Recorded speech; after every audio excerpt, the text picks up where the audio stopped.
Assalamualaikum warahmatullahi wabarakatuh. Di sini kami dari kelompok 3 akan mempresentasikan hasil tugas besar yang sudah kami kerjakan, yaitu tugas mata kuliah dari ERP berupa ERP Implementation pada perusahaan PT Bursa Efek Indonesia. Di sini kami beranggotakan sebanyak 4 orang. Di sini ada saya sendiri, yaitu Muhammad Aras Arsia, kemudian ada Lina Rahmita Dewi, kemudian ada Amelia Devanka, dan juga ada Dinda Syabila Elvani. Untuk pada tahap pertama akan dijelaskan oleh teman saya. Dipersilakan.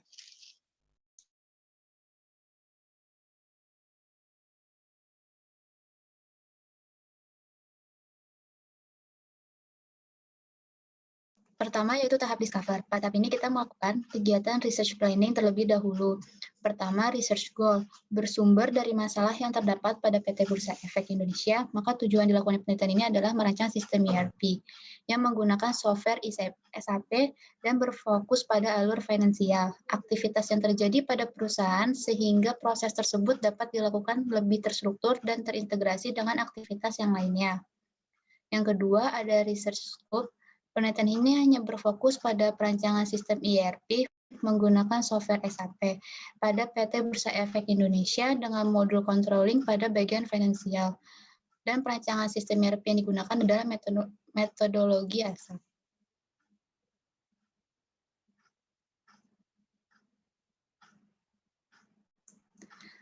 Tahap kedua yaitu tahap prepare. Pada tahapan ini merupakan langkah awal yang harus dilakukan sebelum memulai penelitian sistem ERP pada suatu perusahaan. Mengingat pada tahapan ini hal-hal pokok yang harus dimiliki ketika kita akan memulai penelitian. Hal-hal pokok tersebut terdiri dari tujuan dari dilakukannya penelitian ini, ruang lingkup penelitian, peranan bagian yang diteliti pada perusahaan, timeline penelitian, dan hardware serta software yang dibutuhkan selama penelitian.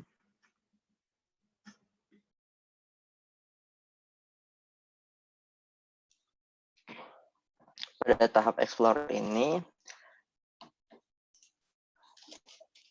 akan melakukan pertemuan dengan pihak perusahaan untuk mengajukan persetujuan atas penelitian yang akan dilakukan yang melibatkan bagian yang terkait pada perusahaan PT Bursa Efek Indonesia.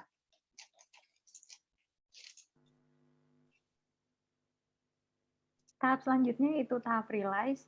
Jadi di tahap realize ini bentuk proses bisnis yang dilakukan terdapat 2 proses bisnis. Yang pertama, proses bisnis existing realisasi anggaran dan pembayaran. Diawali dari bagian staf unit anggaran melakukan identifikasi mengenai permintaan realisasi anggaran di aplikasi dan keuangan, lalu proses tersebut akan diverifikasi apakah permintaan tersebut sudah sesuai atau belum. Jika belum, maka proses tersebut akan kembali lagi dari awal dengan menggunakan data anggaran yang sesuai format. Jika sesuai, maka cek atau giro pembayaran serta dokumen pendukung tersebut akan diteruskan kepada Kepala Divisi Keuangan untuk meminta persetujuan serta paraf dan tanda tangan pada formulir pembayaran tersebut. Setelah formulir cek atau giro pembayaran dan dokumen pendukung ditandatangani, maka akan dilanjutkan ke bagian kasir untuk melakukan proses rekapitulasi seluruh rencana pembayaran. Dan setelah semua dilakukan rekapitulasi, maka data tersebut akan dilanjutkan kepada pihak bank agar dilakukan proses transfer. Apabila proses transfer telah selesai, maka staf unit anggaran akan melakukan kopi bukti transfer dan membuka rekening koran. Yang kedua yaitu analisis proses bisnis GAP. Berdasarkan proses bisnis yang telah didapat, maka dilakukanlah analisis GAP untuk melihat perbedaan kondisi perusahaan sekarang dengan kondisi yang ada di SAP. Hal-hal ini dilakukan agar dapat menentukan langkah apa lagi yang akan diambil untuk menyelesaikan perancangan ini. Next.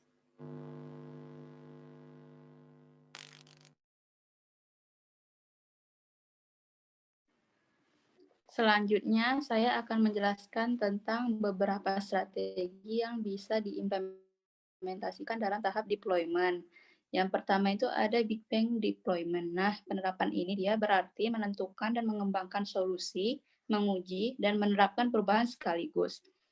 Adapun kelebihan dan kekurangan dari Big Bang Deployment ini, yang keuntungannya itu ada 5. Yang pertama, hanya satu sistem pada satu waktu tertentu untuk sumber daya yang bekerja dengannya. Yang kedua, semua orang pindah ke sistem baru pada hari yang sama. Yang ketiga, mempersingkat waktu implementasi. Dan yang keempat itu dia biayanya cenderung lebih murah. Dan yang kelima, dibutuhkan pelatihan tentang bagaimana menggunakan sistem baru. Namun ada juga kekurangan dari implementasi Big Bang Deployment. Yang pertama, resikonya tinggi. Yang kedua, hal-hal kecil dapat diabaikan karena semua orang yang terlihat terburu-buru. Lalu dia juga kurvanya pembelajaran dilibatkan untuk memahami sistem baru yang dapat menyebabkan masalah jika tidak dipelajari dengan benar. Lalu dia juga kegagalannya dalam suatu sistem dapat mengalir ke bagian lain dari sistem. Dan selanjutnya ada pengujian mungkin tidak efisien. Nah, jadinya kinerja dan produktivitas dapat menurun sehingga setiap sumber daya disesuaikan dengan sistem baru. Yang kedua itu ada rollout deployment strategy. Jadi konsep ini dia berbeda dengan Big Bang deployment, di mana konsep ini dia lebih aman karena bisa dianalogikan seperti bus besar yang memiliki 8 roda di belakang. Nah, ada kekurangannya. Yang pertama, akan 2 versi aplikasi berjalan secara barengan sampai semua server terdeploy dan bisa membuat bingung. Seperti kita ketahui, untuk manajemen versioning itu sedikit susah dan cukup buat pusing kepala. Lalu kekurangan lainnya juga dia sifatnya perlahan satu persatu untuk deployment ini dan rollback lebih lama daripada yang Big Bang. Karena prosesnya perlahan-lahan sampai semua server bisa terkena efeknya. Kekurangan lainnya itu dia tidak ada control request. Server yang baru ke deploy dengan aplikasi versi baru langsung mendapat request yang sama banyaknya dengan server lainnya. Sehingga jika terjadi error juga dapat menyebabkan kerugian yang besar. Selanjutnya ada blue or green deployment.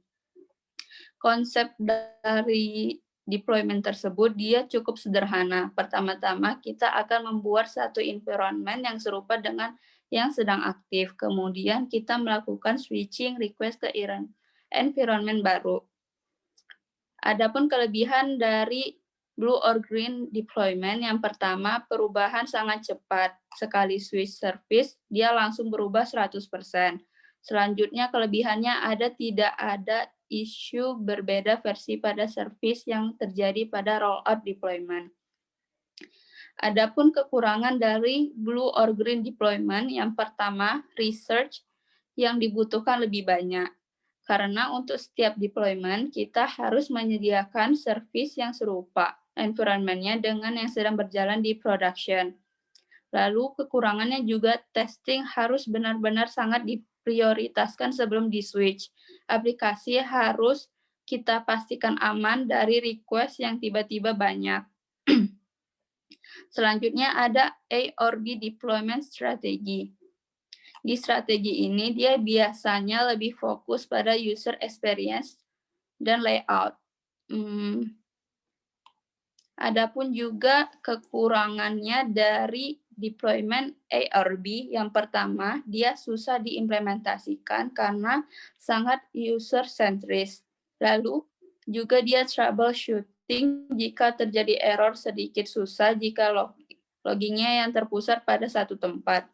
Sehingga untuk kasus deployment tersebut, setiap server harus memiliki mekanisme dan storage logging tersendiri untuk mempermudah tracking dan troubleshooting jika terjadi error.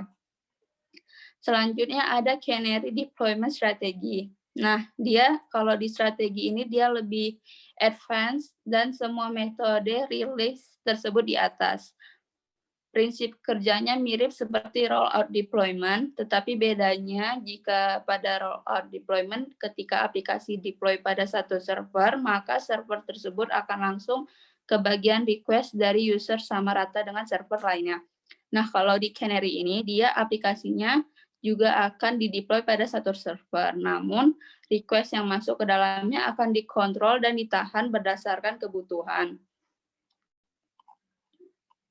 Namun, kelebihannya ini dia cukup aman serta mudah untuk rollback apabila terjadi error atau bug. Next. Selanjutnya akan dijelaskan oleh teman saya.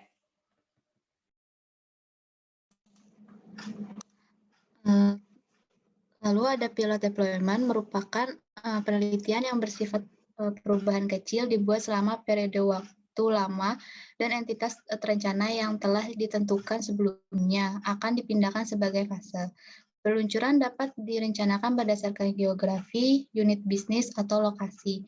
Opsi pilot deployment ini mirip dengan Big Bang, tetapi menawarkan lapisan perlindungan dengan pendekatan yang sedikit berbeda. Keuntungan dari penerapan pilot deployment, yang pertama ada resiko sedang, kedua karyawan mendapatkan waktu untuk mempelajari sistem baru, ketiga pengujian dapat direncanakan secara efisien dan efektif, keempat setiap feedback dapat dimasukkan ke dalam pendekatan yang akan dirilis mendatang, kelima ada keputusan awal untuk tidak diterapkan dapat dilakukan. Namun ada beberapa kekurangan dari penerapan pilot deployment, yaitu satu, penerapan penuh dapat mengambil banyak fase dan menghabiskan banyak waktu. Kedua, pelatihan mungkin menjadi sulit karena rumit dan membingungkan. Ketiga, kembali ke sistem lama menjadi sangat sulit jika diperlukan. Keempat, keadaan perubahan berkelanjutan dapat mengganggu dalam beberapa skenario. Yang kelima, jembatan sementara mungkin diperlukan antara sistem lama dan baru agar pekerjaan tetap dapat berjalan. Next.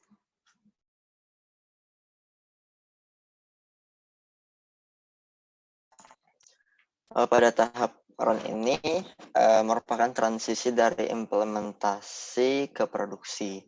Setelah itu, tim proyek fokus dalam dukungan bagi user, yaitu fokus pada pelatihan mana yang belum terselesaikan. Juga dibutuhkan pembangunan prosedur dan pengangkutan untuk mengetahui manfaat dari investasi sistem ERP. Fase terakhir dari implementasi proyek adalah fokus dengan dukungan dan optimisasi sistem ERP, baik dari infrastruktur, teknis, dan distribusi dalam proses bisnis. Aktivitas-aktivitas yang dilakukan dalam fase ini adalah pendefinisian dukungan fasilitas produksi, follow-up pelatihan bagi pengguna sign-off project, dan lain sebagainya. Sebagai penanda berakhirnya proyek dan berjalannya pengawasan. Pada tahap ini tidak dilaksanakan dalam penelitian, tahap ini telah dilakukan implementasi sistem.